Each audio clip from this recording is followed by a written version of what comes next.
Welcome to PG Aradhya Math YouTube channel. You are watching Aradhya English classes. Dear my friends and students, I welcome you all again to my Aradhya English classes and my PG Aradhya Math YouTube channel. Today in this class, I am going to discuss how to use was and where. In my previous classes, I discussed about how to use am, is, are. Okay. Today let us go on how to use was and where. I think it is helpful for you. If it is helpful to you, I request all you to subscribe my channel, like my channel and share my channel. As you know, am, is, are, was, where are the forms of be. I have told you in my previous classes auxiliaries. In the class auxiliary, I explained all about the primary auxiliaries and modal auxiliaries. What are the primary auxiliaries? Primary auxiliaries are three: be, do and has. And under be, what are the forms of be here? Am, is, are and was, were. See, so am, is, are and was, were are the forms of be.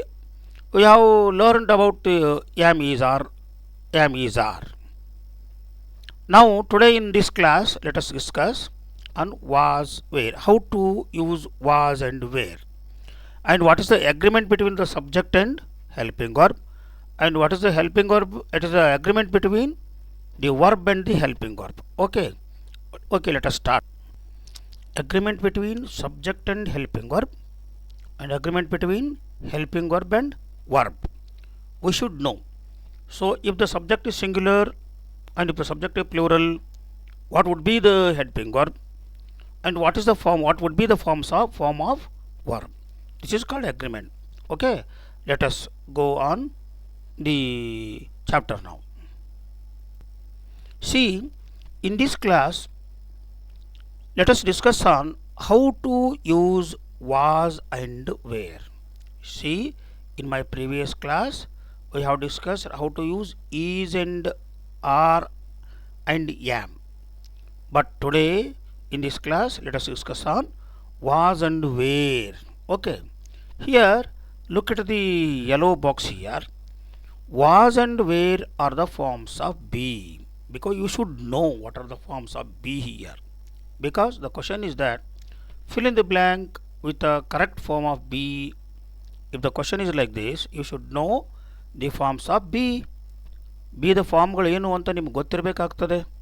ಅದರಿಂದ ಇವತ್ತಿನ ಒಂದು ಕ್ಲಾಸಲ್ಲಿ ನಾವು was ಮತ್ತು ವೇರ್ಗಳ ಉಪಯೋಗ ಹೇಗೆ ಮಾಡೋದು, ಅದರ ಅರ್ಥ ಏನಾಗ್ತದೆ, ಯಾವ ಸಂದರ್ಭದಲ್ಲಿ ಅವುಗಳನ್ನು ಉಪಯೋಗಿಸಬೇಕು, ಅದರ ನಿರ್ದಿಷ್ಟವಾದ ಅರ್ಥ ಏನು, what is the specific meaning of the sentence if there is a was and were ಅನ್ನೋದ್ರ ಬಗ್ಗೆ ನಾವು ಅರ್ಥ ಮಾಡ್ಕೋಬೇಕಾಗ್ತದೆ. ಮೊದಲು ನಾವೇನು ಅರ್ಥ ಮಾಡ್ಕೋಬೇಕು, ಇಲ್ಲಿ was and were are the forms of be ಅನ್ನೋದ್ರ ಬಗ್ಗೆ ನಾವು ತಿಳ್ಕೊಂಡಿರ್ಬೇಕು. And am, is, are also the forms of be, but they are used in the present tense, but was and were are used in the forms in the past tense ಅಂತ ನೆನಪಿಟ್ಕೊಂಡಿರಬೇಕು. ಹಾಗಾದ್ರೆ ನೋಡೋಣ. See, as I told you, what are the forms of be here? See, here be is the primary auxiliary. What are the forms of be here? Am, is and are the forms of be used in the present tense ಅಂತ ನಾನು ಹೇಳಿದ್ದೆ. ಆ ಪ್ರಕಾರ ಇದ್ರ ಬಗ್ಗೆ ಎಲ್ಲ ನಾವು ಹಿಂದಿನ ಕ್ಲಾಸಲ್ಲಿ ಅರ್ಥ ಮಾಡ್ಕೊಂಡೇವಿ. ಹಾಗಾದರೆ ನೆಕ್ಸ್ಟ್ ಏನಂತಂದ್ರೆ ಇವಾಗ see, again there are again two remaining forms of be here. What are they? Was. Was is the form of be. See, and again here where is the form of be here, but was and where are used in the past tense ಅಂತ ನೆನಪಿಟ್ಕೊಂಡಿರ್ಬೇಕು. So am, is, are, was and where are the forms of be, but am, is, are used in the present tense, was and were are used in the past tense ಅನ್ನೋದ್ರ ಬಗ್ಗೆ ನೀವು ತಿಳ್ಕೊಂಡಿರಬೇಕು ಅಂತ ಅರ್ಥ. So once again, so am, is, R used in the present tense, was and were are used in the past tense ಅನ್ನೋದ್ರ ಬಗ್ಗೆ ನಾವು ನೆನಪಿಡಬೇಕಾಗ್ತದೆ. ಈಗ ಮುಂದೆ ನೋಡೋಣ. Here was and where are the forms of be, as you know. So if the action was in progress in or incomplete in the past tense, so look at here, if the action is in progress or it is incomplete or it is running in the present tense, it is called continuous present tense. But here look at this yellow column. If the action was in progress, ನೀನು ಮಾಡುತ್ತಿರುವ ಕೆಲಸ ಅದು ಚಾಲ್ತಿಯಲ್ಲಿ ಇದ್ದಿದ್ದೇ ಆದರೆ ಭೂತಕಾಲದಲ್ಲಿ, or it is incomplete in the past tense, ಅಂದರೆ ಕಳೆದು ಹೋದ ಕಾಲದಲ್ಲಿ ಭೂತಕಾಲದಲ್ಲಿ ನಿನ್ನ ಕೆಲಸ ಇನ್ನೂ ಪೂರ್ಣವಾಗಿರದೇ ಹೋದರೆ ಅಥವಾ ಅದು ಇನ್ನೂ ನಡೆದಿದ್ದರೆ ಭೂತಕಾಲದಲ್ಲಿ, ಅಂತಹ ಕಾಲವನ್ನು ನಾವೇನಂತ ಕರಿತೀವಿ, ಕಂಟಿನ್ಯೂವಸ್ ಪಾಸ್ಟ್ ಟೆನ್ಸ್ ಅಂತ ಕರಿತೀವಿ. ಮತ್ತು ಅಂತಹ ಕಂಟಿನ್ಯೂಸ್ ಪಾಸ್ಟ್ ಟೆನ್ಸಲ್ಲಿ ನಾವು ವಾಸ್ ಆ್ಯಂಡ್ ವೇರನ್ನು ನಾವು ಉಪಯೋಗ ಮಾಡಬೇಕಾಗ್ತದೆ. ಫಾರ್ ಎಕ್ಸಾಂಪಲ್, ನಿನ್ನೆ ನಾನು ಕೆಲಸ ಮಾಡ್ತಿದ್ದೆ ಅಂದರೆ, ನಿನ್ನೆ ನಾನೇನು ಮನೆಗೆ ಬಂದಿದ್ದೆ, ನೀನು ಏನು ಮಾಡ್ತಿದ್ದಿ? ಸರ್ ನಾನು ಊಟ ಮಾಡ್ತಾ ಇದ್ದೆ. It means in the past tense yesterday you are eating. The eating work was, eating action was in progress or incomplete yesterday. So it is called continuous past tense. Then at that time, in that situation, you should use was and were ಅನ್ನೋದನ್ನು ನೀವು ನೆನಪಿಟ್ಕೊಂಡಿರಬೇಕು ಅಂತ ಅರ್ಥ. ಈಗ next ಏನು ಅಂತಂದರೆ, here so in the continuous past tense, in the continuous past tense, what would be the agreement between helping verb and verb? Because we should know, it is a must, we should know the agreement between helping verb and verb. What is the place of helping verb here? Helping verb place is second place. The verb place is third place. So there is a agreement. What is that agreement? ಏನದು agreement? Helping verb ಜಾಗದಲ್ಲಿ ಅಲ್ಲೇನದ was ಬಂದಿದ್ದರೆ, so was ಅನ್ನೋದು ಬಂದಿದ್ದರೆ form of verb ಏನಿರಬೇಕು? The form of should be ING. And then ಏನಿಲ್ಲೇ, if the helping verb is where, then also the form of verb is ING. It means if the helping verbs am, is, are, was, were, ಈ 5 helping ವರ್ಬ್ಗಳಿದ್ದಾಗ forms of be ಏನಿರಬೇಕು? INGನೇ ಇರಬೇಕು ಅನ್ನೋದು ಕಲ್ಪನೆ ಮಾಡ್ಕೊಂಡಿರ್ಬೇಕು. So in my previous class I told you, if there is a ಏನು am, is, are comes in the place of helping verb, the forms of verb should be ING ಅಂತ ನಾನು ಆಗಲೇ ನನ್ನ ಪ್ರೀವಿಯಸ್ ಕ್ಲಾಸಲ್ಲಿ ನಾನು ಹೇಳಿದ್ದೇನೆ. ಅದರಿಂದ ವಾಸ್ ವೇರ್ ಇದ್ದಾಗಲೂ ಕೂಡ ಹೆಲ್ಪಿಂಗ್ ವರ್ಬ್ INGನೇ ಇರಬೇಕು ಅಂತ. ಇದರ ಅರ್ಥ ಏನಂದರೆ, if the helping verb is form of be, any one of the forms of ಬಿದ ಯಾವುದಾದರೊಂದು ರೂಪ ಈ ಹೆಲ್ಪಿಂಗ್ ವರ್ಬಲ್ಲಿ ಬಂದಿದ್ದರೆ ಫಾರ್ಮ್ ಆಫ್ ವರ್ಬ್ ಏನಿರಬೇಕು? INGನೇ ಇರಬೇಕು ಅಂತ ಕಲ್ಪನೆ ಮಾಡ್ಕೊಂಡಿರಬೇಕು. ಅಂದರೆ ಮುಂದುವರೆದ ವರ್ತಮಾನ ಕಾಲ ಯಾವುದೇ ಬರಲಿ ಅಲ್ಲಿ ING ಇರ್ತದೆ ಅನ್ನೋದನ್ನು ನಾವು ಕಲ್ಪನೆ ಇಟ್ಕೊಂಡಿರಬೇಕು. So this is the agreement in the continuous past tense. ಅಂದರೆ ವಾಸ್ ವೇರ್ ಇದ್ದಾಗಲೂ ಕೂಡ ING ಇರಬೇಕು ಅನ್ನೋದು ಹೆಲ್ಪಿಂಗ್ ವರ್ಬ್ ಮತ್ತು ಫಾರ್ಮ್ ಆಫ್ ವರ್ಬ್ ಅಥವಾ ವರ್ಬ್ನ ಒಂದು ಅಗ್ರಿಮೆಂಟ್ ಇರ್ತದೆ ಅನ್ನೋ ಕಲ್ಪನೆ ಮಾಡ್ಕೊಂಡಿರಬೇಕು. ಹಾಗಾದರೆ another agreement is that, what is the agreement between the subject and helping verb? ಇಲ್ಲಿ ಸಬ್ಜೆಕ್ಟ್ ಏನಿದ್ರೆ ಹೆಲ್ಪಿಂಗ್ ವರ್ಬ್ ಏನಿರಬೇಕು ಅಂತ ಅರ್ಥ. ನಾವು ಏನು ತಿಳ್ಕೊಂಡ್ವಿ? ಹೆಲ್ಪಿಂಗ್ ವರ್ಬ್ ಏನು ಅಂತ ತಿಳ್ಕೊಂಡ್ವಿ. ಬಟ್ ಇಲ್ಲಿ ಸಬ್ಜೆಕ್ಟು ಮತ್ತು ಹೆಲ್ಪಿಂಗ್ ನೋಡಿ ಒಂದು ಅಗ್ರಿಮೆಂಟ್ ಇರ್ತದೆ. ಏನದು? If the subject is singular, he, she, it, ಅಥವಾ ಯಾವುದಾದ್ರೂ ಏಕವಚನದಲ್ಲಿ ಸಬ್ಜೆಕ್ಟ್ ಬಂದಿದ್ದರೆ ಸಹಾಯಕ ಕ್ರಿಯಾಪದ ಏನಿರಬೇಕು? ವಾಸ ಇರಬೇಕು. ಅಂದರೆ ವೇರ್ ಉಪಯೋಗ ಮಾಡೋದಿಲ್ಲ. If the subject is plural, then we should use were. This is the agreement. Was were ಬಂದಾಗ ING ಇರಬೇಕು ಕ್ರಿಯಾಪದ, ಅದ್ರ ಹಿಂದೆ ಸಬ್ಜೆಕ್ಟು ಸಿಂಗ್ಯುಲರ್ ಇದ್ದರೆ ವಾಸು, ಪ್ಲೂರಲ್ ಇದ್ದರೆ ವೇರ್ ಉಪಯೋಗಿಸಬೇಕು ಅನ್ನೋದು. These are the agreements. ನೆನಪಿಟ್ಕೊಂಡಿರಬೇಕಿಲ್ಲಿ. ಅಂದರೆ ಕಂಟಿನ್ಯೂಸ್ ಪಾಸ್ಟ್ ಟೆನ್ಸ್ದಲ್ಲಿ ಸಿಂಗುಲರ್ ಇದ್ದಾಗ ವಾಸ್ ಬರಬೇಕು, ವಾಸ್ ಬಂದರೆ helping verb I N G ಬರಬೇಕು. ಇಲ್ಲಿ ಸಬ್ಜೆಕ್ಟ್ ಪ್ಲೂರಲ್ ಇದ್ದರೆ ಹೆಲ್ಪಿಂಗ್ ವರ್ಬ್ ವೇರ್ ಬರಬೇಕು, ಅದರ ಮುಂದೆ ಕ್ರಿಯಾಪದ ಐ ಎನ್ ಜಿ ಇರಬೇಕು. ಇದನ್ನು ನೆನಪಿಟ್ಕೊಂಡಿರ್ಬೇಕು. This is the basic rule of the continuous past tense. Okay, ನೆನಪಿಟ್ಕೊಂಡಿರ್ಬೇಕು. ಸಿ ಹಿಯರ್ ಏನಂದ್ರೆ ಸಿಂಗ್ಯುಲರ್ ಅಂದರೆ ಏನದು ಇಲ್ಲೇ ನಾವು ಮೇಲೆ ಹಾಕ್ಕೊಂಡಿದ್ದೇನೆ ನಾನು ಅಂದರೆ ಐ ಇಲ್ಲದ ನೋಡ್ರಿ. So I, he, she and it, all these are the singular forms of the pronoun here. I ಅಂದರೆ I ಬರ್ತದೆ, he ಅಂದರೆ instead of he you may use the name of a person here. She, instead of she you can use the name of woman or girl. It means you can use instead of it the name of a place, name of a bird, name of a animal, name of a thing. So it should be in singular. Singular ಇದ್ದಾಗ ವಾಸ್ ಇರಬೇಕು ಅನ್ನೋದನ್ನು ನೀವು ಕಲ್ಪನೆ ಮಾಡ್ಕೊಂಡಿರಬೇಕು. See, ಒಂದು ವೇಳೆ subject plural ಇದ್ದರೆ, see look at the red balloon here. What were there in the red balloon? We and you and they. They are the plural forms of a helping verb here. We is always plural form.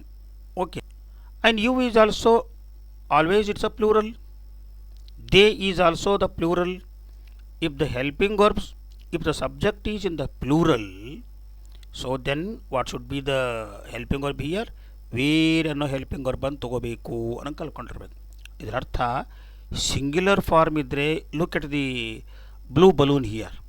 I, he, okay, and what is that? I, he, she, it ಇವುಗಳಿದ್ದರೆ singular ಫಾರ್ಮಲ್ಲಿ was ಬರಬೇಕು. We, you, they plural forms ಇದ್ದರೆ were ತಗೋಬೇಕು ಅನ್ನೋದನ್ನು ನೀವು ಕಲ್ಪನೆ ಒಳಗೆ ಇಟ್ಟಬೇಕು ಅಂತ ನೆನಪಿಟ್ಕೊಂಡಿರ್ಬೇಕು. ಹಾಗಾದರೆ ನೆಕ್ಸ್ಟ್ ಏನು ಮತ್ತೆ ನೋಡೋಣ ಏನಾಗ್ತದೆ ಏನೇನು. ಓಕೆ, ಈಗ ನೋಡಿರಿ, ಈ ಬಲೂನ್ ಕಡೆ ಕಾಣ್ತಿದ್ದಿಲ್ಲಲ್ಲ, ಈಗ ನಾನು ಮುಂದೆ ಅಂದ್ಕೊಂಡೇನೆ. ಅಂದರೆ ಈ ಬ್ಲೂ ಬಲೂನಲ್ಲಿ ಇರತಕ್ಕಂಥವು singular forms of subject. Red balloon ಇರುವಂಥವು ಪ್ಲೂರಲ್ ಫಾರ್ಮ್ಸ್ ಆಫ್ ಪ್ರನೌನ್ಸ್ ಅಥವಾ ಸಬ್ಜೆಕ್ಟ್ಸ್ ಅಂತ ನೆನಪಿಟ್ಕೊಂಡಿರ್ಬೇಕು.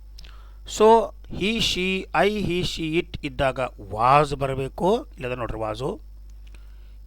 ವಿ, ಯು, ದೇ ಇದ್ದಾಗ ಹೆಲ್ಪಿಂಗ್ ವರ್ಬು ವೇರ್ ಬರಬೇಕು ಅನ್ನೋದ್ರ ಪರಿಕಲ್ಪನೆ ನಮಗಿರಬೇಕು ಅಂತ. This is the agreement.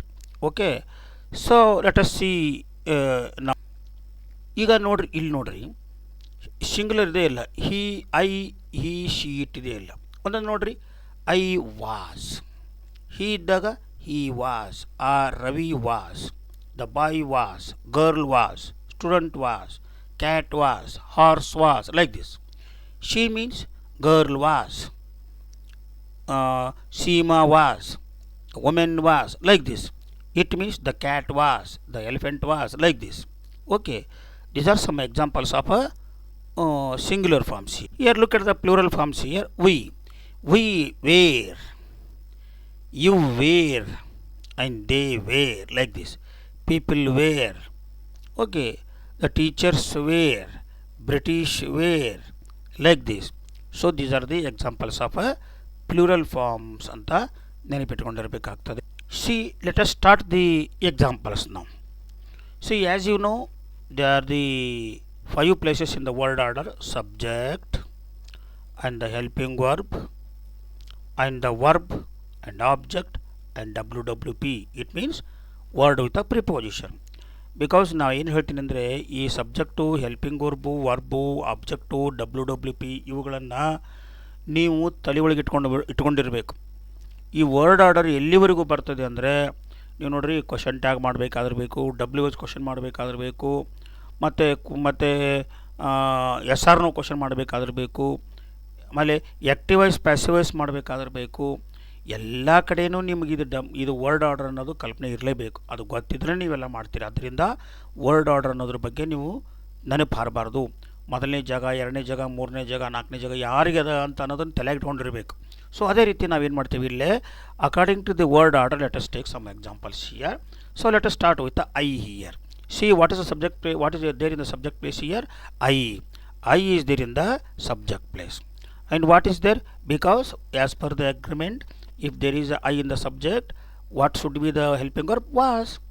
And again, what is the agreement between the helping verb and the verb? If the was is there, verb should come in the ing form. I was watching. Okay. So object and WWP never change. But if you want to change the tense of the sentence, you should change helping verb and verb only. See, I was watching TV in the house. What is the specific meaning of this sentence now? I was watching TV in the house. ಮನೆಯಲ್ಲಿ ನಾನು ಟಿವಿಯನ್ನು ನೋಡುತ್ತಾ ಇದ್ದೆನು. So ಅದು ಕೆಲಸ ನಡೆದಿತ್ತು ಅಂತ ತಿಳ್ಕೊಂಡಿರ್ಬೇಕು ನಾವು. ನಾನು ಯಾವಾಗ ಹೋದೆ, ಯಾವಾಗ ನೋಡ್ತಾ ಇದ್ದೆ, ಈ ಸಮಯದಲ್ಲಿ ನೋಡ್ತಿದ್ದೆ ಅಂತ. ಸೊ ಇದನ್ನು ನೆಗೆಟಿವ್ ಫಾರ್ಮ್ ನಾನು ಹೇಳಿದ್ದೆ. ನಾನು ಕೇವಲ ಪಾಸಿಟಿವ್ ಮಾಡಿದರೆ ಸಾಲದು, ಅದು ನೆಗೆಟಿವ್ ಮಾಡೋಕ್ಕೂ ಬರಬೇಕು. I was watching T V in the house. ಇದರ ನೆಗೆಟಿವ್ ಫಾರ್ಮ್ ಏನು ಹೇಳೋಣ? I was not watching T V in the house. Again ಇದನ್ನು ನಾವು ಏನು ಮಾಡ್ತೀವಿ, ಎಸ್ ಆರ್ನ ಕ್ವಶನ್ ಮಾಡಬೇಕಾದ್ರೆ ನಾನು ಹೇಳಿದ್ದೆ, ಈ ಹೆಲ್ಪಿಂಗ್ ವರ್ಬ್ ಈ ಕಡೆ ಬರಬೇಕು, ಸಬ್ಜೆಕ್ಟ್ ಜಾಗದ ಬರಬೇಕು, ಸಬ್ಜೆಕ್ಟ್ ಹೋಗಿ ಇಲ್ಲಿ ಬರಬೇಕು. ಈಗ ಹೆಲ್ಪಿಂಗ್ ವರ್ಬನ್ನು ಈ ಕಡೆ ತಂದಾಗ ಏನಾಗ್ತದೆ ಹೇಳೋಣ? Was I. ಇಲ್ಲೇನದ ಹೇಳೋಣ? ಇಲ್ಲೇನದ? ಐ ವಾಸ್ ಅದ. ಇಲ್ಲೇನಾಗಬೇಕು? Was I. ನೋಡ್ರಿ, ಈ watching T V in the house ಅನ್ನೋದು ಏನೂ ವ್ಯತ್ಯಾಸ ಆಗಿಲ್ಲ, ಏನು ಬದಲಾವಣೆ ಆಗಿಲ್ಲ. There is no changes in the place of ಯಾವುದು? There is no change in the place of. ಇಲ್ಲಿ watching T V in the house ಅನ್ನೋದು ಬದಲೇ ಆಗೇ ಇಲ್ಲ. ಓನ್ಲಿ ಐ ವಾಸ್ ಅಥವಾ ವಾಸ್ ಐ ಇಷ್ಟ ಬದಲೇ ಆಗೋದು. ಸೊ ಇಲ್ಲಿ ನೋಡ್ರಿ, was I watching T V in the house, ಇದು ಬದಲಾವಣೆ ಆಗ್ತದೆ ಇಲ್ಲಿ. ಸೊ ಅದೇ ರೀತಿ ಇಲ್ಲಿ ಏನಾಗ್ತದೆ ಹೇಳೋಣ? ನೆಕ್ಸ್ಟ್ ಏನಾಗ್ತದೆ ಇಲ್ಲೇ? So wasn't I watching T V in the house. So this is the WH question, sorry yes or no question is confirmative question. Informative question WH question ಮಾಡೋದು ಹೇಗೆ ಅಂತ ಆಮೇಲೆ ಹೇಳ್ತೀನಿ ನಾನು. ಸೊ ಅದು ಸಬ್ಜೆಕ್ಟ್ ಕ್ವಶನ್ ಮಾಡಿದ್ರೆ ಹೇಗೆ, ಈ ಅಬ್ಜೆಕ್ಟಿವ್ ಕ್ವಶನ್ ಮಾಡಿದ್ರೆ ಹೇಗೆ, WWP ಕ್ವಶನ್ ಮಾಡಿದ್ರೆ ಹೇಗೆ, ವರ್ಬ್ಗೆ ಪ್ರಶ್ನೆ ಮಾಡಿದ್ರೆ ಏನಾಗ್ತದೆ ಅಂತ ಅನ್ನೋದನ್ನು ನಾವು ಆಮೇಲೆ WH ಕ್ವಶನ್ನಲ್ಲಿ ಪಾಠದಲ್ಲಿ ಅರ್ಥ ಮಾಡ್ಕೊಳ್ಳೋಣ. ಈಗ ನಾವು ಕೇವಲ confirmative question, was I watching T V in the house, wasn't I watching T V in the house, ಇದು ಕಲ್ಪನೆ ಮಾಡ್ಕೊಂಡಿರ್ಬೇಕು. ಒಂದು ವಾಕ್ಯವನ್ನು ಇಷ್ಟು ನಾವು ಟ್ರಾನ್ಸ್ಫಾರ್ಮ್ ಮಾಡೋಕ್ಕೆ ಬಂದಿರಬೇಕು. ನೆಕ್ಸ್ಟ್ ನೋಡಿ, ನೆಕ್ಸ್ಟ್ ಎಕ್ಸಾಂಪಲ್ ನಾವೇನು ಮಾಡೋಣ? ನ ತೊಗೊಳ್ಳೋಣ. ನಾನು ಹೇಳಿದೆ we is always plural. Plural ಇದ್ದಾಗ ಹೆಲ್ಪಿಂಗ್ ವರ್ಬು ವೇರ್ ಬರಬೇಕು. ವೇರ್ ಇದ್ದ ಕೂಡಲೇ ಕ್ರಿಯಾಪದ ING ಇರಬೇಕು ಅಂತ ಈ ಅಗ್ರಿಮೆಂಟ್ ಇರಬೇಕು. ಈ ಅಗ್ರಿಮೆಂಟ್ ಪ್ರಕಾರ ನಮಗೆ we were going to the market. ಸರಿ, ಏನು ರೀ ಇಲ್ಲಿ 4ನೇ ಜಾಗ ಖಾಲಿ ಅದ ಅಲ್ಲ ಅಂತ. ಸೊ ಆಬ್ಜೆಕ್ಟ್ ಜಾಗ ಇಲ್ಲೇ ಖಾಲಿ ಅದ. ಆಬ್ಜೆಕ್ಟ್ ಜಾಗ ಖಾಲಿ ಆಗದ ಅಂತಂದ್ರೆ ನಾನು ಹೇಳಿದ್ದೆ ನಿಮಗೆ, ಗೋಯಿಂಗ್ ಅನ್ನೋದಕ್ಕೆ ಏನನ್ನು ಹೋಗುತ್ತೆ ಅಂತಂದರೆ ಪ್ರಶ್ನೆ ಉತ್ತರ ಸಿಗೋದಿಲ್ಲ. ಎಲ್ಲಿಗೆ ಅಂತ ಸಿಗುತ್ತದೆ? ಯಾವಾಗ ನಾವು ಕ್ರಿಯಾಪದಕ್ಕೆ ಏನನ್ನು ಅಂತ ಪ್ರಶ್ನೆ ಮಾಡಿದಾಗ ಉತ್ತರ ಸಿಗಲಿಲ್ಲ, ಅಂತಹ ಕ್ರಿಯಾಪದಗಳಿಗೆ ಇಂಟ್ರಾನ್ಸಿಟಿವ್ ವರ್ಬ್ಸ್ ಅಥವಾ ಅಕರ್ಮಕ ಕ್ರಿಯಾಪದಗಳು ಅಂತ ಕರೀತಾರೆ. ಅಂತಹ ಕ್ರಿಯಾಪದಗಳಿಗೆ ಕರ್ಮ ಬರೋದಿಲ್ಲ ಅನ್ನೋ ಕಲ್ಪನೆ ಇರಬೇಕು. ಸೊ ಅದರಿಂದ we were going to the market. So ಅದೇ ರೀತಿ ಇದರ ನೆಗೆಟಿವ್ ಫಾರ್ಮ್ ಏನಾಗ್ತದೆ ಹೇಳೋಣ? ವಿ ವೇರ್ ಹೋಗಿ we were not going to the market. So ಅದೇ ರೀತಿ ಇಲ್ಲಿ ನಾವು ಹೇಳೋಣ, so we were we going to the market. So WH question positive ಅದ. ಇದು ಅದನ್ನು ನೆಗೆಟಿವ್ ಮಾಡಿದಾಗ were not we going to the market. So ಈ ಥರ ನಾವು ಬಂದಿರಬೇಕು. ಹೆಂಗೆ ನಾವು ಅನ್ಬೇಕು ಬಾಯಿ ಬಿಚ್ಚಿ, we were going to the market, we were not going to the market, were we going to the market, weren't we going to the market. ಈ ಥರ ನೀವು ಸ್ಪೋಕನ್ ಇಂಗ್ಲೀಷ್ನಲ್ಲಿ ಆ ವಾಕ್ಯಗಳನ್ನು ಅನ್ನೋದನ್ನು ಕಲಿತ್ರೆ ಮಾತ್ರ ಬರ್ತದೆ. ಸೊ ಹಂಗಾರೆ let us go to the next example. This is the example for you here. So ಇಲ್ಲೇನದ? ಯು ಅಂದರೆ ಯಾವಾಗಲೂ always it is a plural. ನಾನು ಅಗ್ರಿಮೆಂಟಲ್ಲಿ ಹೇಳಿದ್ದೇನೆ, ಯು ಬಂದಾಗ ವೇರ್ ಬರಬೇಕು, ವೇರ್ ಬಂದ್ಕೊಳ್ಳಿ ING ಬರಬೇಕು. ಸೊ ಇಲ್ಲೇನದ ಅಂದರೆ ಯು ವೇರ್ ವರ್ಕಿಂಗ್, ನೀನು ಕೆಲಸ ಮಾಡ್ತಾ ಇದ್ದಿ, ಕೆಲಸ ನಡೆದಿತ್ತು ಭೂತಕಾಲದಲ್ಲಿ. You were in the office, you were not in the office, you were working not in the office, you were not working in the office, you were working in the office, you were not working in the office ಅಂದರೆ ಒಂದೇ, you weren't working in the office ಅಂದರೆ ಒಂದೇ. ಇದನ್ನು ನಾವು SR question ಮಾಡಬೇಕಾದ್ರೆ were we so ಇಲ್ಲಿ ನಾವು ಒಂದು ತಪ್ಪೈತೆ ನೋಡ್ರಿ. So were you working in the office, ಅದು ಒಂದು ಎಸ್ ಆರ್ ನೋ ಕ್ವಶನ್ ಅದ. Were you working in the office, ಇದನ್ನು ನಾನು ಏನು ಮಾಡ್ತೀನಿ ನೆಗೆಟಿವ್ ಮಾಡಿ, weren't you working in the office. ಈ ಥರದಲ್ಲಿ ನಾವೇನೋ ಆಗಬೇಕು, ಕ್ವಶನನ್ನು ಮಾಡೋಕ್ಕೆ ಬಂದಿರಬೇಕು. Again the next example is, you ಆದಮೇಲೆ ಈಗ he was riding. So he is the singular. As per the agreement there should be was and the verb should be in ing. So he was riding scooter on the road. ಇದು negative ಮಾಡಿ ನೋಡೋಣ. Was ಈ not ಹಚ್ಚಿರಿ, wasn't. he was not riding scooter on the road. ಈಗ ಇದನ್ನು ಉಲ್ಟಾ ಬಲ್ಟಾ ಮಾಡಿರಿ, he was ಹೋಗಿ was he ಮಾಡಿರಿ. So was he riding scooter on the road. And then ಇದನ್ನು ನೋಡಿರಿ, wasn't he riding scooter on the road. ಈ 4 ವಾಕ್ಯ ನಿಮ್ಮ ಮಾಡೋಕ್ಕೆ ಬಂದರೆ ಎಲ್ಲ ಈಸಿ ಆಗೇ ಆಗ್ತಿರ್ತವೆ. ಸೊ ನೆಕ್ಸ್ಟ್ ಎಕ್ಸಾಂಪಲ್ ಏನು ಅಂತಂದರೆ, next example she was talking.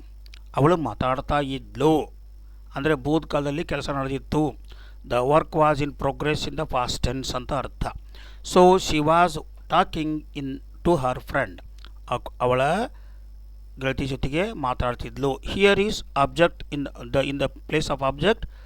There is no words are there in the place of object. It means talking is the intransitive verb.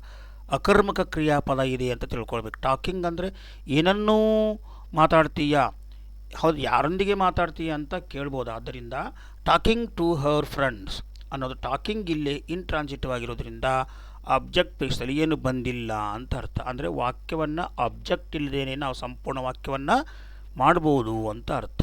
So ಇಲ್ಲಿ she was not talking to her friend. ಅದನ್ನು question ಮಾಡಿ ನೋಡೋಣ. Was she talking to her friend, ಅದನ್ನು negative ಮಾಡಿರಿ. Wasn't she talking to her friend. So ಇಲ್ಲೇನದ ಹೇಳೋಣ, ಕಾಣಲಿಲ್ಲಲ್ಲ ನಿಮಗೆ. ಸೊ ಅದರಿಂದ was she talking to her friend. ಅದೇ ರೀತಿ wasn't she talking to her friend. So like this ನೀವೇನು ಮಾಡ್ಬೇಕು ಹೇಳೋಣ, ಪ್ರಶ್ನೆ ಮಾಡೋಕ್ಕೆ ಬರಬೇಕು ಮತ್ತು ಅದರ ಅಸರ್ಟಿವ್ ಸೆಂಟೆನ್ಸು ಮಾಡೋಕ್ಕೆ ಬಂದಿರಬೇಕು ಅನ್ನೋದನ್ನು ಕಲ್ಪನೆ ಇಟ್ಕೊಂಡಿರ್ಬೇಕು ಅಷ್ಟೇ. ಹಾಗಾದ್ರೆ ಮುಂದಿನ ಎಕ್ಸಾಂಪಲ್ ನೋಡೋಣ. ಇಲ್ಲಿ ಮುಂದಿನ ಎಕ್ಸಾಂಪಲ್ ಏನದ, ಇಟ್ ವಾಸ್. ಇಲ್ಲಿ ವಾಸ್ ಯಾಕೆ ಬಂತು ಅಂದರೆ ಇಟ್ ಅನ್ನೋದು ಸಿಂಗುಲರ್ ಅದ, ಆದ್ದರಿಂದ ಇಟ್ ವಾಸ್. ಸೊ ಗ್ರೇಸ್ ಅನ್ನೋ ಕ್ರಿಯಾಪದಕ್ಕೆ ING ಹಚ್ತೇವೆ, because there is a agreement. If there is a was, the verb should be comes in the form of ING ಅಂತದ. It was grazing grass in the forest ಅಂತ ಅದೊಂದು ವಾಕ್ಯದ. ಇಲ್ಲಿ ನೋಡಿ, grazing ಅನ್ನೋದು ಸಕರ್ಮಕ ಕ್ರಿಯಾಪದ. ಯಾಕಂದರೆ ಗ್ರೇಜಿಂಗ್ ಏನನ್ನು ಅಂತ ಪ್ರಶ್ನೆ, ಏನನ್ನು ಮೇಯ್ತಿತ್ತು ಅಂದರೆ ಹುಲ್ಲನ್ನು ಮೇಯುತ್ತಿತ್ತು. There is a answer. So graze ಅನ್ನೋದು ಟ್ರಾನ್ಸಿಟಿವ್ ವರ್ಬ್. ಟ್ರಾನ್ಸಿಟಿವ್ ಅಂದರೆ ಸಕರ್ಮಕ ಕ್ರಿಯಾಪದ, ಕರ್ಮದೊಂದಿಗೆ ಬರುವ ಕ್ರಿಯಾಪದ ಅನ್ನೋದನ್ನು ಕಲ್ಕೊಂಡಿರಬೇಕು. ಸೊ ಇದು ನೆಗೆಟಿವ್ ಫಾರ್ಮ್ ಮಾಡಿರಿ. It was not grazing grass in the forest. Okay. So ಇದನ್ನು ಕನ್ಫರ್ಮೇಟಿವ್ ಕ್ವಶನ್ ಮಾಡಿರಿ, SRನ ಕ್ವಶನ್ ಮಾಡಿರಿ. ವಾಸ್ ಇಟ್, ಇಲ್ಲೇನಾದ್ರು ಹೇಳೋಣ ಇಟ್ ವಾಸ್. ಇಲ್ಲೇನಾದ್ರು ಹೇಳೋಣ was it grazing grass in the forest. And then ಇಲ್ಲಿ ಅದರ ನೆಗೆಟಿವ್ ಫಾರ್ಮ್ ವಾಸಂಟ್ ಇಟ್. ಇಲ್ಲಿ ನೋಡ್ರಿ, ಇಟ್ ವಾಸ್ ನಾಟ್. ಇಲ್ಲೇ was it, wasn't it grazing grass in the forest. Wasn't it grazing grass in the forest. So ಇದನ್ನು ನಾವು ಕಲ್ಕೊಂಡಿರಬೇಕು. It was not, was it, wasn't it, ಈ ರೀತಿ ಅನ್ನೋದನ್ನು ಕಲಿಬೇಕು ಅಂತ ಅರ್ಥ. The next example is they. Here they were playing kho-kho on the ground. ಇದು ನೆಗೆಟಿವ್ ಮಾಡಿರಿ. they weren't playing kho-kho on the ground. ಅದನ್ನು ಕನ್ಫರ್ಮ್ ಮಾಡಿರಿ. they were ಹೋಗಿ were they playing kho-kho on the ground. ಬದಲಾವಣೆ ಆಗೋದಿಲ್ಲ. Playing kho kho on the ground ಅನ್ನೋದೆಲ್ಲ same ಆದ. ಇವೆಲ್ಲ ಹಂಗೆ ಉಳ್ಕೊತಾವೆ. ಇವೆಲ್ಲ ಏನು ಬದಲಾವಣೆ ಆಗೋದಿಲ್ಲ. ಬಟ್ ಏನು ಬದಲಾವಣೆ ಆಗೋದು ಇವು ಹೆಲ್ಪಿಂಗ್ ವರ್ಬ್ ಮತ್ತು ಸಬ್ಜೆಕ್ಟಲ್ಲಿ ಮಾತ್ರ. So were they playing kho kho on the ground. ಅದೇ ರೀತಿ weren't they playing kho kho on the ground, ಈ ಥರದಲ್ಲಿ. ಸೊ ಏನಾಗಬೇಕು, ಇಲ್ಲೇ ಎರಡು ಇಲ್ಲಿ ಬರ್ತಾನೆ ನೋಡ್ರಿ. Were they playing cricket on the ground. ಇದು ನೋಡ್ರಿ, weren't they playing cricket on the ground. So like this ಏನಾಗ್ತದೆ ಅಂತಂದರೆ ನಮ್ಮ ಪ್ರಶ್ನೆಗಳು ಆಗಬೇಕಾದ್ರೆ ಏನು ಮಾಡಬೇಕು ಅನ್ನೋದು ಕಲ್ಪನೆ ಇರಬೇಕು ಅಷ್ಟೇ, ಮತ್ತೇನಿಲ್ಲ. ಅಂದರೆ ಸಬ್ಜೆಕ್ಟು ಮತ್ತು ಹೆಲ್ಪಿಂಗ್ ವರ್ಬ್ ಇವುಗಳನ್ನು ಎರಡರ ಬದಲಾವಣೆ ಮಾಡೋದ್ರಿಂದ ಪ್ರಶ್ನೆ ಮತ್ತು ಉತ್ತರಗಳು ಪ್ರಾರಂಭವಾಗ್ತವೆ. ಸೊ ವೇರ್ ಬಂದಾಗ ಐ ಎನ್ ಜಿ ಇರಬೇಕು, ವಾಸ್ ಬಂದಾಗೂ ಐ ಎನ್ ಜಿ ಇರಬೇಕು, ಯಾಮ್ ಇದ್ದಾಗೂ ಐ ಎನ್ ಜಿ ಇರಬೇಕು. ಸೊ ಈಸ್ ಆರ್ ಬಂದಾಗೂ ಐ ಎನ್ ಜಿ ಇರಬೇಕು ಅನ್ನೋದು ತಲೆಗೆ ಇಟ್ಕೊಂಡಿರಬೇಕು. ಸೊ ಇನ್ನೊಂದು ಕಲ್ಪನೆ ಮಾಡಿಕೊಡ್ತೀನಿ. Am, is, are, was, were ಇವೆಲ್ಲವೂ ಫಾರ್ಮ್ಸ್ ಆಫ್ ಬಿ. ಎಲ್ಲಾದರೂ ಫಾರ್ಮ್ಸ್ ಆಫ್ ಬಿ ಯೂಸ್ ಮಾಡಿರಿ ಅಂದರೆ ಐ ಎನ್ ಜಿ ಇರಬೇಕು. ಅಂದರೆ the I N G form of the verb should be used if the forms of be is there in the helping verb. So if the forms of be is there in the helping verb place, helping verb ಜಾಗದಲ್ಲಿ forms of ಬಿಗಳಿದ್ದರೆ verb should be in the form of I N G ಅನ್ನೋದು ಕಲ್ಪನೆ ಇಟ್ಕೊಂಡಿರಬೇಕು. So this is the ಏನು ಇದರ ಅರ್ಥ ಏನಂದರೆ, ನಿನ್ನ ಕೆಲಸ ಪಾಸ್ಟ್ ಟೆನ್ಸಲ್ಲಿ ನಡೆದಿತ್ತು, ಅದು ಮುಂದುವರೆದಿತ್ತು. It should not be incomplete in the past tense. Past ಟೆನ್ಸಲ್ಲಿ ಅಪೂರ್ಣವಾಗಿದ್ದರೆ ಮಾತ್ರ ಇಂತಹ ಹೆಲ್ಪಿಂಗ್ ವರ್ಬನ್ನು ವಾಸ್ ವೇರನ್ನು ಉಪಯೋಗಿಸ್ಬೇಕು ಅನ್ನೋದನ್ನು ಅರ್ಥ ಮಾಡ್ಕೊಂಡಿರ್ಬೇಕು. ಈಗ ನಾನು ಇಲ್ಲೇ ಕೆಲವೊಂದನ್ನು ಸೊ ಈಗ word order, subject, helping verb, object ಮತ್ತು WWP ಅಂತ ಹೇಳಿದ್ದೆ. ಸಾಮಾನ್ಯವಾಗಿ ನಾವು ಸ್ಪೋಕನ್ ಇಂಗ್ಲೀಷ್ ಮಾತಾಡುವಾಗ ಸಬ್ಜೆಕ್ಟ್ ಆ್ಯಂಡ್ ಕಾಂಪ್ಲಿಮೆಂಟನ್ನು ನಾವು ಉಪಯೋಗಿಸ್ಬೇಕಾಗ್ತದೆ. ಸಬ್ಜೆಕ್ಟ್ ಆ್ಯಂಡ್ ಕಾಂಪ್ಲಿಮೆಂಟ್ ತೊಗೊಂಡು ನಾವು ಹೆಂಗೆ ಮಾತಾಡೋದು ಇಲ್ಲದ ನೋಡ್ರಿ. ಇಲ್ಲಿ ಫಾರ್ ಎಕ್ಸಾಂಪಲ್ ಐ ಕಾಂಪ್ಲಿಮೆಂಟ್ ಏನು? Was teaching, I was teaching, complete sentence. I was in the station, I was driver, so I was singer. Like this with a subject and complement ವಾಸನ್ನು ಉಪಯೋಗಿಸಿಕೊಂಡು ವಾಕ್ಯಗಳನ್ನು ಮಾಡೋದು ಹೇಗೆ ಅಂತ ಈ ಸೆಲ್ಫ್ ಇಂಟ್ರೊಡಕ್ಷನಲ್ಲಿ ಹೇಳ್ತಿರ್ತವೆ ಎಲ್ಲ. So ನಾವೇನು ಸರ್ ಐ ವಾಸ್, ನಾನು ಇದ್ದೆ, I was a teacher but now I am retired. I was teaching but now I am not teaching. I was in the station yesterday ಅಂತ ಅರ್ಥ, but now I am in the house. ಅರ್ಥ ಮಾಡ್ಕೊಂಡಿರ್ಬೇಕು. I was a driver but now I am not driving. ನೋಡ್ರಿ, was, am ಈ ಥರದಲ್ಲಿ. I was a singer, I am now I am not a singer. ನಾನೀಗ ಹಾಡ್ತಿಲ್ಲ, so I can not sing now ಅಂತ ಅರ್ಥ. So this are the some examples for the ಏನು subject and ಕಾಂಪ್ಲಿಮೆಂಟನ್ನು ಉಪಯೋಗಿಸ್ಕೊಂಡು ವಾಕ್ಯಗಳನ್ನ ಹೇಗೆ ಮಾಡೋದು ಅನ್ನೋದನ್ನು ಸ್ವಲ್ಪ ನಾನು ಜಸ್ಟ್ ಹೇಳಿದ್ದೇನೆ ಅಷ್ಟೇ. ಅದೇ ರೀತಿ next look at sentence here. We ಬಂದಾಗ ವೇರ್ ಇರ್ಬೇಕು ತಾನೆ. We were talking. What were you doing? ನೀವು ಏನು ಮಾಡ್ತಿದ್ರಿ ನೀವು? ಸರ್ ವಿ ವೇರ್ ಟಾಕಿಂಗ್, ನಾವು ಮಾತಾಡ್ತಾ ಇದ್ವಿ. ಬಟ್ ನಾವು ವಿ ಆರ್ ನಾಟ್ ಟಾಕಿಂಗ್. ಈಗ ಸದ್ಯ ಮಾಡ್ತಿರ್ತೀವಲ್ಲ ಅದನ್ನು, ನಾವು ಮಾತಾಡ್ತಾ ಈಗಿಲ್ಲ, ನಾವು ಹಿಂದೆ ಮಾತಾಡ್ತಾ ಇದ್ವಿ ಅನ್ನೋದ್ರ ಬಗ್ಗೆ. ಸೊ ಅದನ್ನು ಅರ್ಥ ಮಾಡ್ಕೊಂಡಿರ್ಬೇಕು ನಾವು ಇಲ್ಲೇ. ಅದೇ ರೀತಿ you were sitting on this desk. ನೀನು ಈ ಡೆಸ್ಕ್ ಮೇಲೆ ಕೂತಿದ್ದಿ, but today you are not sitting on this desk. ಅರ್ಥ ಆಗ್ತದೆ ಅಂದ್ಕೊಂಡೀನಿ. ನಿನ್ನೆ ಕೂತಿದ್ದಿ, ಇವತ್ತು ಕುಳಿತಿರುವುದಿಲ್ಲ. ಇವತ್ತು ಹೇಳ್ಬೇಕಾದ್ರೆ ಈಸ್ ಬರ್ತದೆ, ಆರ್ ಬರ್ತದೆ. Cat was sleeping yesterday. ನಿನ್ನೆ ಬೆಕ್ಕು ಮಲಗಿತ್ತು. Today cat is not sleeping. ಇವತ್ತು ಬಂದಾಗ ಈಸ್ ಬರಬೇಕಷ್ಟೆ. They were strong. ಸೊ ಅವರು ಭಾಳ ಸ್ಟ್ರಾಂಗ್ ಆಗಿದ್ದರು. But now they are not strong. ಅಂದರೆ ಇವತ್ತಿಂದ ಹೇಳಬೇಕಾದ್ರೆ ಆರು, ನಿನ್ನಿಂದ ಹೇಳಬೇಕಾದ್ರೆ were. So we were talking, you were sitting, cat was sleeping, they were strong. ಇದನ್ನು ಪ್ರೆಸೆಂಟ್ ಟೆನ್ಸ್ ಮಾಡಿ ಹೇಳ್ರಿ. We are not sitting, you are not sitting, we are not talking, cat is not sleeping, they are not strong. They were strong, ಅವ್ರು strong ಇದ್ರು. ಈಗ they are not strong. ಈ ಥರದಲ್ಲಿ ನಾವು ಉತ್ತರವನ್ನು ಆರ್ ಮತ್ತು ವೇರ್, ಈಸ್ ಮತ್ತು ವಾಸ್ಗಳ ಉಪಯೋಗವನ್ನು ನಾವು ಉಪಯೋಗ ಮಾಡೋದನ್ನು ಕಲಿಬೇಕು ಅಂತ. ಪ್ರಿಯ ವಿದ್ಯಾರ್ಥಿಗಳೇ, ಈಗ ನಾನು ಈ ಹಿಂದಿನ ಕ್ಲಾಸಲ್ಲಿ ಆ್ಯಮ್, ಈಸ್, ಆರ್ಗಳ ಬಗ್ಗೆ ಹೇಳ್ತಿದ್ದೆ. ಈ ಕ್ಲಾಸಲ್ಲಿ ನಾನು ನಿಮಗೆ ವಾಸ್ ವೇರ್ಗಳ ಉಪಯೋಗವೇನು ಅನ್ನೋದನ್ನು ನಾನು ಸ್ವಲ್ಪ ವಿಸ್ತಾರವಾಗಿ ಹೇಳಿದ್ದೇನೆ ನಾನು ನಿಮಗೆ. ಅಂದರೆ ಆ್ಯಮ್, ಈಸ್, ಆರ್ಗಳನ್ನು ಮುಂದುವರೆದ ವರ್ತಮಾನ ಕಾಲ ಅಂದರೆ ವರ್ತಮಾನ ಕಾಲದಲ್ಲಿ ಕೆಲಸ ಸದ್ಯ ನಡೆದಿದ್ದರೆ ಉಪಯೋಗಿಸ್ರಿ. ಭೂತಕಾಲದಲ್ಲಿ ಕೆಲಸ ನಡೆದಿತ್ತು ಅಥವಾ ಅಪೂರ್ಣವಾಗಿತ್ತು ಅಂದರೆ ಅದನ್ನು ನಾವು ಏನು ಮಾಡಬೇಕು, ವಾಸ್ ವೇರ್ ಉಪಯೋಗಿಸಬೇಕು. ಫಾರ್ ಎಕ್ಸಾಂಪಲ್, ಈಗ ಒಂದು ಉದಾಹರಣೆ, ನಿನ್ನೆ ನಾನು my father was in Hubli yesterday. ನಿನ್ನೆ ನಮ್ಮಪ್ಪ ಹುಬ್ಳಿ ಒಳಗಿದ್ದ. But today he is in our village, he is in my house, he was. Okay, like this.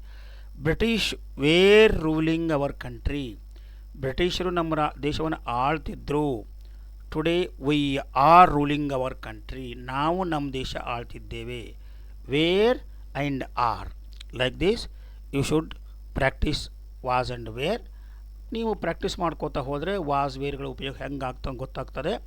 ಮಾತಾಡ್ತಾ ಹೋದಂಗೆ ವಾಸ್ ವೇರ್ ವಾಸ್ಗಿರ ಉಪಯೋಗ ಸಂದರ್ಭವಶಾತ್ ಮಾಡ್ಕೋತಾ ಹೋಗ್ರಿ. ಸೊ ಇವೆಲ್ಲವೂ ಬರ್ತವೆ. ಇವು ಕ್ವಶನ್ ಟ್ಯಾಗಲ್ಲಿ, ಹೆಲ್ಪಿಂಗ್ ವರ್ಬಲ್ಲಿ ಎಲ್ಲ ಬರಬೇಕು. ಏನಂದರೆ he was he, wasn't he, ಈ ಥರದಲ್ಲಿ.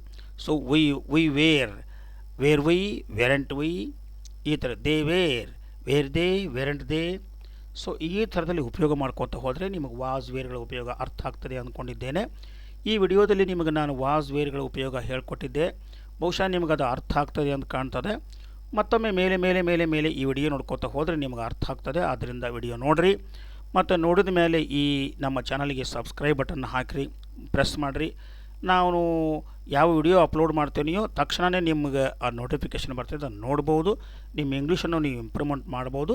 ನನಗೂ ಕೂಡ ನೀವು ಸಪೋರ್ಟ್ ಮಾಡ್ದಂಗೆ ಆಗ್ತದೆ. ಆದ್ದರಿಂದ ಈ ವಿಡಿಯೋನ ಲೈಕ್ ಮಾಡಿರಿ, ಶೇರ್ ಮಾಡಿರಿ ಮತ್ತು ಸಬ್ಸ್ಕ್ರೈಬ್ ಆಗಿರಿ ಅಂತ ಹೇಳ್ತಾ, ಈ ಚಾನಲ್ ನಿಮಗೆ ಉಪಯೋಗ ಆಗ್ತದೆ ಅಂದರೆ ಯಾವ ರೀತಿ ಉಪಯೋಗ ಆಗಿದೆ, ಇನ್ನೂ ಸುಧಾರಿಸಬೇಕು ಏನು ಅನ್ನೋದ್ರ ಬಗ್ಗೆ ನೀವು ಕಾಮೆಂಟ್ ಬಾಕ್ಸಲ್ಲಿ ಕಾಮೆಂಟ್ ಬರೆದು ಹೇಳ್ರಿ ಅಂತ ಕೇಳ್ಕೊಳ್ತಾ, thank you everyone for watching my video. ಎಲ್ಲರಿಗೂ ಧನ್ಯವಾದಗಳು. ನಮಸ್ಕಾರ.